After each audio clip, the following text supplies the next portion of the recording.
따라서 인사해 보시지요. 행복한 사람이 행복한 세상을 만듭니다. 당연한 이야기지요.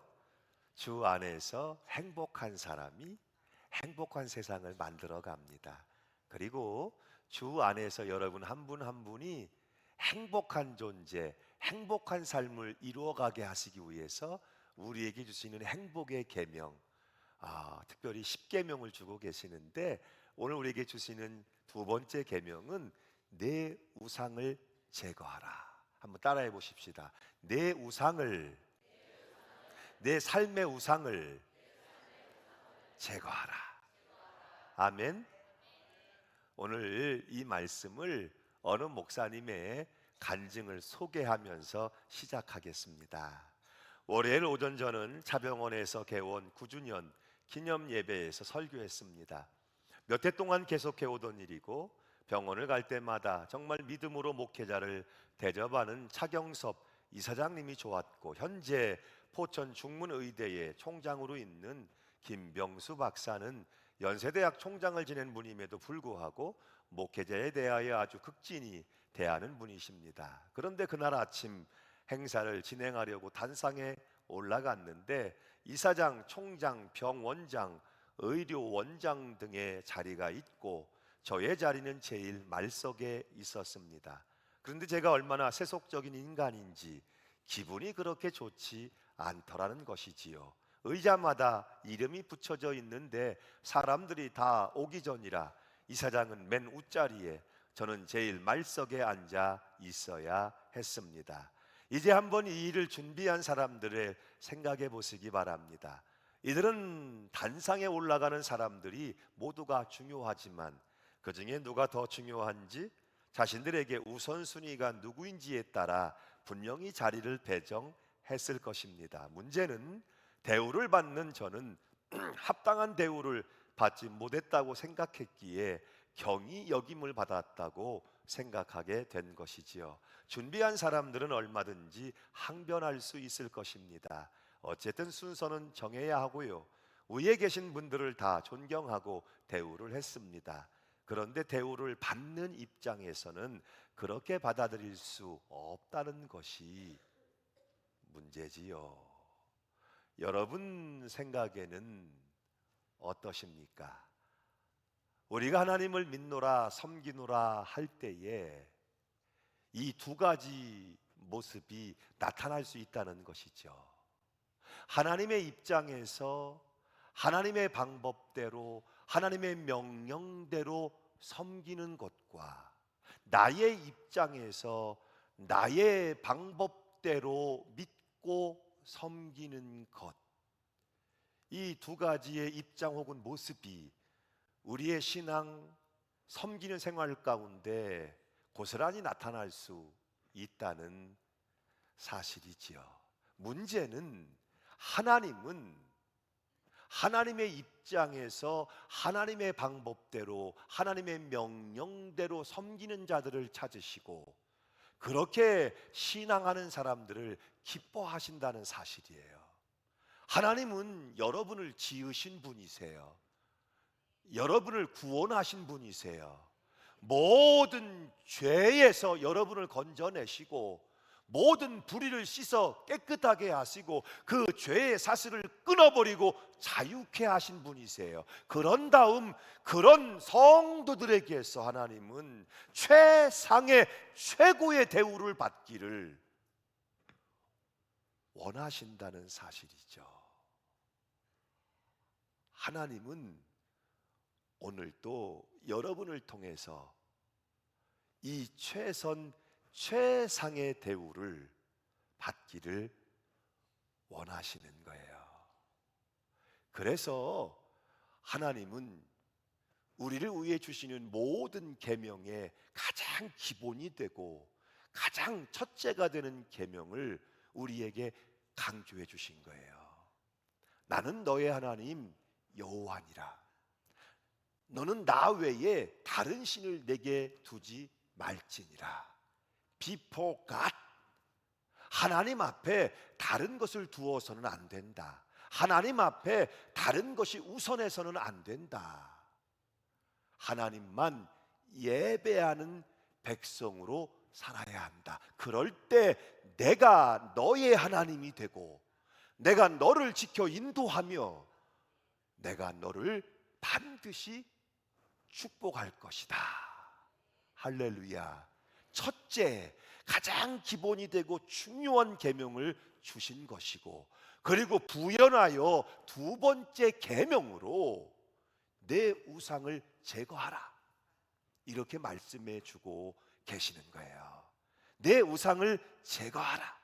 여러분이 이 두 번째 계명을 정확히 알기를 원한다면 오늘 본문의 말씀을 잘 이해하실 필요가 있어요. 먼저 하나님은 너희를 위하여 새긴 우상을 만들지 말라는 말씀을 하고 계세요. 새긴 우상을 만들지 말라, 이 말씀은 다른 어떤 신, 다른 어떤 우상에 대한 말씀이 아니에요. 하나님이에요. 하나님을 믿노라 하면서 눈에 보이는 하나님의 형상과 모양을 금지하고 있는 조항이에요. 사람들은 눈에 보이는 것을 추구해요.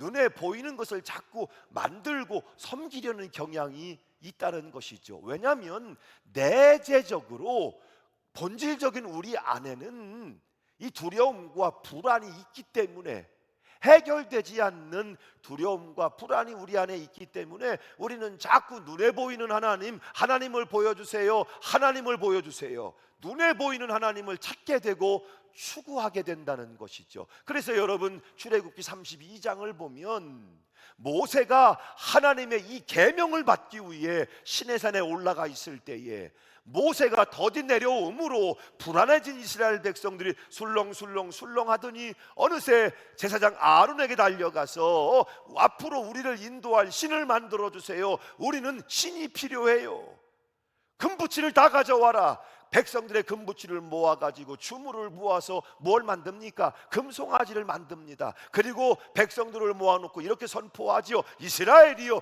바로 이것이 우리를 애굽에서 인도해낸 신이다, 하나님이다. 그러자 백성들이 일제히 그 금송아지 앞에서 이것이 우리의 하나님이라고, 우리의 신이라고 거기서 제사하며 예배하는 광경이 벌어진 거예요. 아이러니하지요. 지금 모세는 하나님 앞에 다른 걸 두어서는 안 된다, 하나님 앞에 우상이 있어서는 안 된다, 내게 우상이 있다면 우상을 제거해야 한다고 계명을 주고 계시는 순간인데, 이스라엘은 하나님이 금지하고 있는 걸 그 현장에 만들어 놓고 이게 하나님이라고 새긴 우상을 만들어 놓고, 그렇죠. 그래서 하나님이 크게 진노하신 거예요. 그리고 이렇게 진노의 말씀을 주십니다. 32장의 8절로 10절이죠. 함께 읽겠습니다. 시작.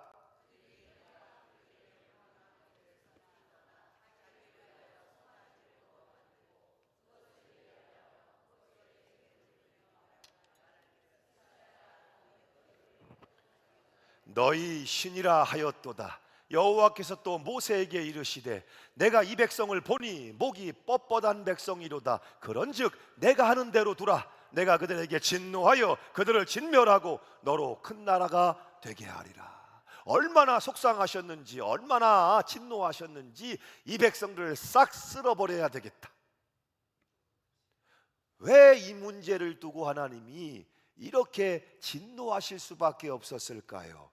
먼저 8절의 말씀을 보면 내가 그들에게 명한 길을 속히 떠나 자기를 위하여라고 했어요. 이들이 우상을 만든 이유는 분명하다는 거예요. 하나님의 법을 떠나서 자기들 마음대로 살기를 원했다는 것이죠. 우리는 간절히 원해요. 눈에 보이는 하나님을 원해요. 우리는 간절히 원해요. 현실적인 하나님을 원해요. 우리는 간절히 원해요. 어려운 하나님 말고 상식적인 하나님을 원해요. 눈에 보이지 않는, 우리가 이해하기 어려운 그런 하나님 말고 우리 식대로, 우리 방식대로, 우리의 편리대로 그렇게 하나님을 믿으며 살면 안 될까요? 그래서 만들어낸 소위 전통이라는 이름 혹은 관습이라는 이름으로 이것이 하나님이라고 우리는 이렇게 열심히 예배하며 섬기고 있다고 말하고 있는 것이죠. 나는 여호와라, 나는 스스로 있는 자니라. 하나님은 원래 이전에도 계셨고 지금도 계시고 앞으로도 영원히 계시는 영존하시는 하나님이세요. 스스로 존재하시는 분이에요. 하나님은 다른 어떤 것으로 설명할 수가 없어요. 나는 나다, 스스로 있는 자니라. 그러니까 여러분, 제가 30년을 목회한 목사여도 교회 학교 우리 어린이들이 저한테 와서 목사님 하나님이 세상을 창조하셨다는데 그럼 하나님은 누가 만들었나요? 하나님은 어디에 계시나요? 이렇게 물어온다면 제가 목사라 할지라도 저는 딱히 설명을 해줄 수가 없습니다. 그렇죠? 하나님은 스스로 있는 분이시기 때문에 어거스틴의 결론처럼 하나님의 신비라고 밖에는 말할 수가 없는 거예요. 그런데 분명한 게 있죠. 우리 눈에 보이지 않는다 할지라도, 깨달아지지 않는다 할지라도, 하나님 나는 실망했어요, 나는 낙심했어요, 하나님이 보이지 않아요, 하나님이 어디 계신가요? 라고 여러분들이 호소하며 부르짖는다 할지라도 하나님은 계시며 하나님의 역사는 무궁무진하며 신앙은 이것을 인정하는 거예요. 너는 여호와를 범사에 인정하라. 하나님이 계신 것과 찾는 자들에게 상 주시는 은혜 베푸시는 살아계신 하나님이신 것을 인정하는 것, 바로 이것이 그리스도인의 신앙이라는 것이죠. 그런데 문제는 자꾸만 우리는 내 생각대로 내 판단대로 하나님을 제한하려고 하고 자신의 방식대로 하나님을 믿고 예배하려 든다는 사실이에요. 그래서 주님은 두 번째로 이 계명을 주고 계시는 거예요. 내 방식대로 하나님을 예배하거나 믿어서는 안 된다. 잘못된 우리의 신앙을, 우리의 신앙의 틀을 교정하시기 위하여 이 부분은 정말 중요한 계명일 수밖에 없는 것이죠. 그래서 여러분, 우리 예수님도 요한복음 4장을 보면 거기 사마리아 우물가에서 수가성 여인을 만나서 대화하실 때 이 부분을 영적으로 분명하게 짚고 계시잖아요. 23절 24절이지요. 함께 읽습니다. 아버지께 참되게 예배하는 자들은 영과 진리로 예배할 때가 오나니 곧 이때라. 아버지께서는 자기에게 이렇게 예배하는 자들을 찾으시느니라. 하나님은 영이시니 예배하는 자가 영과 진리로 예배할지니라. 유대인들은 말합니다. 하나님은 성전에 계신다고, 예루살렘에 계신다고, 그거 아니라는 거예요. 또 사마리아 사람들은 말합니다. 야곱은 우리의 조상인데 야곱 때로부터 성산 그리심산에 하나님이 계시지 않겠냐고 그렇게 주장하지만 그것도 아니라는 거예요. 하나님은 영이시니 예배하는 자가 영과 진리로 예배해야 한다고 말씀하시는 거예요. 무슨 말씀이에요? 너희의 생각대로, 너희의 판단대로, 너희의 경험대로 하나님이 어디 계시는지 장소에 국한 제한을 받으시는 분이 아니시라는 거예요. 조금만 더 생각을 해보면 예루살렘의 성전이 지어지기 전에도 하나님은 계셨고, 예루살렘 성전이 무너져 사라진 뒤에도 하나님은 계셨고, 아니 영원히 하나님은 계신 하나님이라는 말이지요. 그러므로 너희를 위하여 우상을 만들지 말라 하시는 말씀은, 가장 중요한 것은 우리가 영이신 하나님을 영과 진리로 만나는 임재의 경험, 하나님을 만나는 임재의 사건, 이것이 있느냐 없느냐. 오늘도 아름다운 목소리로 얼마든지 찬양할 수 있어요. 뜨겁게 부르짖어 주여 삼창하고 우리는 기도할 수 있어요. 또 유창한 설교 말씀을 우리가 듣게 될지도 모르겠지요. 그리고 우리는 열심히 헌신하고 봉사할 수도 있을 거예요. 그러나 가장 중요한 본질 핵심은 영이신 하나님을 영으로 예배하며 우리가 그분을 만나는 이 영적인 사건, 이 영적인 임재의 경험, 이것이 있느냐는 거예요. 이게 없다면 그 찬송과 기도와 설교와 헌신과 봉사가 어떤 의미가 있겠습니까? 예루살렘 성전인들, 그리심 산인들, 수천억을 들여세운 성전인들, 아니면 깡통 달아놓은 천막으로 지어진 교회이든 무슨 의미가 있겠습니까? 그렇죠. 어떠세요, 여러분?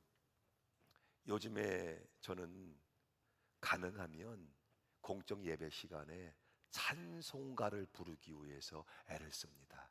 점점 교회가 찬송가를 부르지 못하는, 시간에 쫓겨가는 상황들이 만들어지고 있기 때문에 찬송가에는 하나님이 담아주신 참 귀한 은혜의 영성들이 있어요. 그래서 할 수만 있으면 찬송가를 불러야 되겠다 이렇게 생각을 하고 있지만, 그러나 또 한편 우리가 성경을 보면 새 노래로 하나님을 찬양하라고도 말씀하세요. 복음성가를 부를 수도 있고 성가를 부를 수도 있고. 어때요, 여러분? 찬송가를 불러야 합니까? 복음성가를 불러야 합니까? 아니면 경건하게 조용하게 그렇게 찬송을 불러야 될까요? 어느 교단에서 말하는 것처럼 박수 치면서 찬송 부르면 이거 뭐 잘못된 것일까요? 여러분, 춤추며, 우리 성가대가 여러분 춤추며 찬양을 하면 큰일 나는 것이겠습니까? 여러분 생각은 어떠신가요? 어느 교회에서 실제로 있었던 일이에요. 목사님이 교회에 새로 오셨는데, 목사님들은 누구나 다 강단이 굉장히 중요해요. 왜? 강단 위에 서서 사역을 해야 할 시간이 많기 때문이겠죠. 그런데 피아노가 있어야 될 위치가 아닌 곳에 있는 것처럼 느껴졌어요. 그런데 교회에서는 절대로 그 피아노를 옮길 수 없다는 것이죠. 10년 전에도 피아노는 거기 있었고 누구도 손대서는 안 된다는 거예요. 참 그런 교인들도 대단하고, 근데 이 목사님도 대단해요. 성도님들 그렇게 말하니까 어떻게 할 수가 없으면 저 같으면 포기했을 텐데. 근데 이 목사님이 꾀를 냈어요. 그래서 일주일에 혹은 2주일에 5cm씩 10cm씩 피아노를 옮기기 시작했어요. 표가 나지 않겠죠? 그렇게 반년을 옮긴 끝에 피아노를 놓아야으면 좋겠다 싶은 자리에 옮겨 놓으셨다는 거예요. 여러분, 피아노가 제 오른편에 있으면 어떻고 제 왼편에 있으면 어떻겠습니까? 성가대가 오른편에 자리를 잡으면 어떻고 왼편에 자리를 잡으면 어떻고.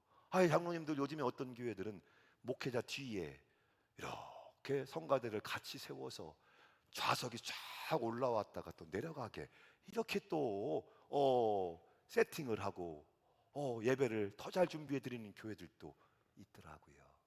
여러분, 무슨 이야기입니까? 결국은 우리가 철을 따라 옷을 갈아입듯이 모든 것은 변하게 되어 있어요. 변하지 않는 것은 없어요. 다만 변하지 않는 영원하신 분은 한 분, 하나님이신 줄로 믿습니다. 그러므로 너희를 위하여 하나님을 제한하거나 자신의 생각대로 방법대로 하나님을 믿고 섬기려고 해서는 안 된다는 거예요. 다시 말하면 자신의 생각대로 방식대로 편의대로 하나님을 믿으려고 하는 것, 그것이 무서운 우상이 될 수 있다는 거예요. 여러분이 추구하는 편리함이, 여러분이 좋아하는 익숙함이 하나님을 대신할 수는 없다. 여러분이 주장하는 그 편리함, 여러분이 주장하는 그 익숙함, 전통이요 관습이요 하는 것이 하나님을 대신할 수는 없다 하는 거지요. 그리고 두 번째로 우상에 대한 금지는 하나님이 아닌 다른 어떤 신, 어떤 형상에게 절하거나 예배하지 말라는 거예요. 왜? 예배의 대상은 오직 한 분 하나님이시기 때문에. 그들은 모두 피조물들이에요. 하나님이 다 지으신 바 된 것이지요. 그들은 하나님을 경배해야 할 대상이지 우리의 경배를 받아야 할 대상은 아니라는 것이죠. 여러분, 우리가 우상 그러는데 우상이라는 게 뭐예요? 인기 스타들을 우상이라고 부르기도 하고, 정치 스타들을 우상이라고 부르기도 하고, 열심히 있는 종교인들이 우상을 찾기도 하지요. 그 우상이라는 것의 가장 본질적인 특징이 뭐예요? 사람의 손으로 만들어진 것이다. 그래서 시편 115편의 4절을 보면 이렇게 말씀하죠. 저희 우상은 은과 금이요 사람의 수공물이라. 사람으로 만들어진 것이기 때문에 어떤 것도 섬김의 숭배의 대상이 될 수 없다는 거예요. 이런 것들은 우리의 유익함, 유용의 대상이지 숭배, 신앙의 대상이 되어서는 안 된다는 거예요. 그럼에도 불구하고 사람의 수공물들이 우리의 숭배, 신앙의 대상이 되면 그때부터 우리는 그것에 매이게 되고 속박을 당하게 되고, 그렇죠, 그것에 붙들려 살 수밖에, 얽매여 살 수밖에 없다는 거예요. 소위 쉬운 예를 들자면 징크스 어때요, 여러분? 여러분에게도 징크스가 있나요? 징크스. 우리 성도님들이 이사를 하시는데 어느 분들은 저한테 그래요. 목사님, 이날은 안 되고 요날도 안 되고, 그러니까 이날에 오셔가지고 이사할 테니까 예배 드려주세요. 그래서 제가 묻지요. 왜 성도님 이날은 안 되고 요날은 안 되나요? 그랬더니 이날은 손이 있는 날이고 이날은 문제가 있는 날이라서 안 된대요. 그래요. 그래서 제가 그래요, 우스갯소리로, 비만 안 오면 되지, 이날이면 어떻고 저날이면 어때요? 예수 믿는 사람이. 아무도 아멘이 아니세요? 우리 성가대 아멘 좀 하세요. 아멘. 이 날이면 어떻고 저 날이면 어때요? 여러분, 미국 사람들은요 아주 금기시하는 날이 있죠. 블랙 프라이데이. 여러분, 13일의 금요일. 이 날은 난리 난대요. 그래서 이 날은 다 집안 출입도 안 하고 바깥 출입도 안 하고 다 두려워 떤다는 것이죠. 13일의 금요일이 특별히 어떤 뭐가 있기 때문에 그러는 것일까요? 우리나라 사람들은 어때요, 여러분? 사자, 이 사자가 들어가면 죽을 사자라 불길하다 그래서 여러분, 그렇지요? 삼자에서 사자를 건너뛰고 오자로 가버립니다. 그래서 사자를 F로 쓰거나, 얼마 전에 제가 신방을 병원에 갔는데 500대 호실인데 500대 호실이 없어요. 그런데 가만 보니까 4층에 500대 호실이 있더라고. 그래서 왜 400대 호실이 없고 300대 호실에서 곧장 500대 호실일까? 그러고 봤더니 병원이고, 이거 4층은 사자는 죽을 사자라 3에서 5로 뛰었구나. 그렇게 생각이 들더라는 것이죠. 여기서 조금 더 가면 점괘가 나왔는데 동쪽으로 가면 귀인을 만나고 서쪽으로 가면 낭패를 본다. 그러니 서쪽을 피하라. 근데 여러분, 조금만 생각해 보세요. 지구는 둥구니까. 여러분, 앞뒤 좌우 어디가 동쪽이고 어디가 서쪽인 거예요? 지구는 둥근데 내가 서 있는 곳에서 어디가 앞뒤 좌우고 여러분 동쪽이고 서쪽이겠습니까? 그런데 동쪽으로 가면 귀인을 만나고 서쪽은 위험하니 서쪽은 피하라. 여러분, 이게 다른 얘기가 아니에요. 어떤 분들은 또 이렇게 이야기하는 분들도 있어요. 나는 비만 오면 그렇게 되는 일이 없더라, 재수가 없더라. 비가 와야지요. 근데 이분은 뭐에 매여 있는 거예요? 날씨, 비에 매여 있는 것이죠. 여러분, 신앙인들은 종종 이렇게 말하는 거 여러분 들어보셨을 거예요. 나는 주의를 범했더니, 날마다 주의를 범하면 문제가 생기더라고. 좋아 보이는 말 같지만 그렇지 않아요. 우리는 하나님을 예배하는 거지 주일이라는 나를 예배하는 게 아니거든요. 주의를 범하니까 큰일 나더라, 매여 있는 것이지요. 11조를 안 드렸더니 되는 일이 없더라. 이건 하나님이 중심에 계시지 않고 돈이 중심에 있는 것이죠. 전혀 다른 이야기예요. 어리석은 이야기예요. 허망한 이야기죠. 여러분이 아시기를 바라요. 그리고 이 한 가지를 기억하시길 바라요. 우리 하나님은 진짜로 질투하시는 하나님이시다. 하나님은 잘못된 것에 대해서, 특별히 당신 자신을 대신하는 것들에 대해서 못 견뎌 하시는 하나님이세요. 이런 예를 들어보면 어떨까요? 여러분, 하루 종일 TV 앞에 앉아 있는 남편, 그렇게 미울 수가 없어요. TV가 미운 것일까요? TV에 빠져 있는 남편이 미운 것일까요? 시간만 나면 골프채 들고 낚싯대 들고 밖으로 나가는 남편, 골프채가 낚싯대가 문제인 걸까요? 시간만 나면 채팅하고, 옛말이죠, 유튜브만 붙들고 있는 아내, 채팅이 문제일까요? 유튜브가 문제일까요? 나 아닌 다른 것에 관심을 쏟고 있는, 나 아닌 다른 것에 시간을 쏟고 있는, 그렇죠, 여기에 문제가 있는 거예요. 정상적이고 일반적인 사랑의 관계에서는 당연하게 자연스럽게 나올 수밖에 없는 반응이라는 것이죠. 그래서 출애굽기 20장의 5절로 6절은 이렇게 말씀해 주고 있어요. 같이 읽습니다. 시작.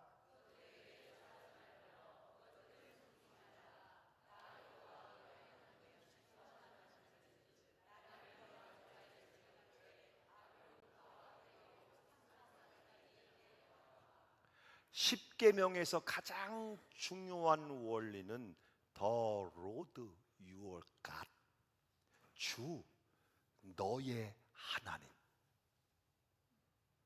하나님이 이제부터 내가 너의 하나님이 되겠다 라고 선포하시는 그 순간부터 하나님과 여러분은 절대적으로 끊을래야 끊을 수 없는, 나눌 수 없는, 대체 대신할 수 없는 사랑의 관계에 들어가게 되는 거예요. 그래서 유독 세상 사람들이 기독교인들 보고 배타적이다, 독선적이다 말할 수밖에 없는 이유가 여기에 있는 거예요. 진짜 사랑의 관계라면 그래야 되지 않겠습니까? 이것도 좋고 저것도 좋고 이 사람도 좋고 저 사람도 좋고, 진짜 진리, 진짜의 사랑의 관계는 내가 너의 하나님이 되고 너는 나의 백성이 되고, 끊을 수 없고 바꿀 수 없고 대체할 수 없고 나눌 수 없는 절대적인 사랑의 관계에 들어가는 거예요. 그래서 아드리안 로저스는 하나님은 파트타임이 아니다라는 이야기를 우리에게 이렇게 들려주고 있습니다. 우리는 이 사람이 저 사람과 닮았다고 말할 수 있고, 이 의자가 저 의자와 비슷하고 이 피아노와 저 피아노가 똑같다고 말할 수 있다. 그러나 하나님은 오직 한 분이시다. 우리는 그분을 어느 것이나 혹은 어느 분과도 비교할 수 없다. 만일 한 여인이 방에 들어갔는데 남편이 다른 여인을 포옹하고 있는 것을 발견했다고 하자, 남편이 아내에게 여보 잠깐만 기다려요, 오해하지 말아요, 내가 지금 무엇을 하는지 말해줄게요, 이 여인은 너무 아름다워서 당신을 보는 듯해요, 이 여인을 포옹하면서 당신 생각을 하고 있어요 라고 말한다. 미국 전역을 뒤져봐도 이런 말에 동의할 여인은 내 아내 조이스를 포함해 한 명도 없다. 만일 우리가 어떤 물건을 숭배하면서 주님, 이 물건을 보면 주님 생각이 나기 때문에 숭배하고 있습니다, 당신을 진정으로 숭배하는 것이지요 라고 말한다면 하나님은 이 말을 받아들이실까? 이런 생각을 마음과 정신에 특별히 담아두라. 하나님은 하나님 되심을 독점하고 계신다. 하나님은 한 분이시며 그분의 보좌는 둘이 아니다. 하나님은 파트타임이 아니시다. 그는 하나님이시다. 그는 질투하는 하나님이시다. 당신은 그분 외에 다른 어떤 것이나 혹은 어느 분을 숭배할 권리가 없다.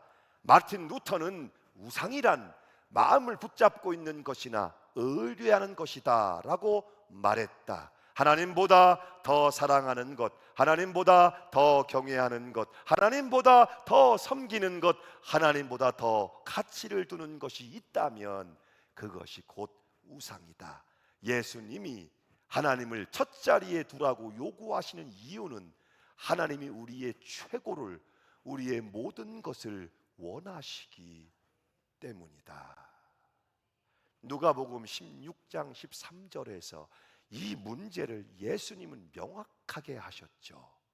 16장의 13절 말씀, 집 하인이 두 주인을 섬길 수 없나니 혹 이를 미워하고 저를 사랑하거나 혹 이를 중히 여기고 저를 경히 여길 것임이니라. 너희가 하나님과 재물을 겸하여 섬길 수 없느니라. 분명하지요. 왜 한 사람이 두 주인을 섬길 수 없을까요? 이를 미워하거나 혹은 사랑하거나 중히 여기거나 경히 여기거나 둘 중에 하나이기 때문이지요. 어때요, 여러분? 조금 이해가, 동의가 되십니까? 오늘 여러분은 하나님과 여러분의 관계를 분명히 하실 필요가 있어요. 하나님은 당신의 마스터가 되기를 원하세요. 당신의 전부, 모든 것, 당신의 최고, 최선, 당신의 삶의 로드, 주인이, 마스터가 되기를 원하세요. 왜 이것이 우리 입장에서 우리에게 중요할 수밖에 없을까요? 우리가 그렇게 하나님을 사랑하고 대우할 때 나를 사랑하는 자, 내 계명을 지키는 자에게는 천대까지 은혜를 베푸느니라. 그 사랑과 축복의 관계가 영원하도록, 그리고 그 관계 안에서 그 사랑과 축복이 우리에게 부어지기 때문이지요. 내가 산을 향하여 눈을 들리라. 나의 도움이 어디서 올꼬? 나의 도움이 천지를 지으신 여호와에게서로다. 오늘 주시는 이 두 번째 계명은 우리에게 영적인 도전을 주고 있는 것이죠. 내가 내 삶의 주인이 되어서 스스로 자신을 지키며 책임지는 삶을 살 것인지, 아니면 하나님이 내 삶의 주인이 되소서 그 하나님의 도우심과 인도하시는 은혜 가운데 살아갈 것인지 결정해야만 한다는 거예요. 그리고 신앙은 취미 생활이 아니기 때문에, 신앙은 훨씬 무겁기 때문에 우리에게 원칙 중심을 요구한다는 사실이죠.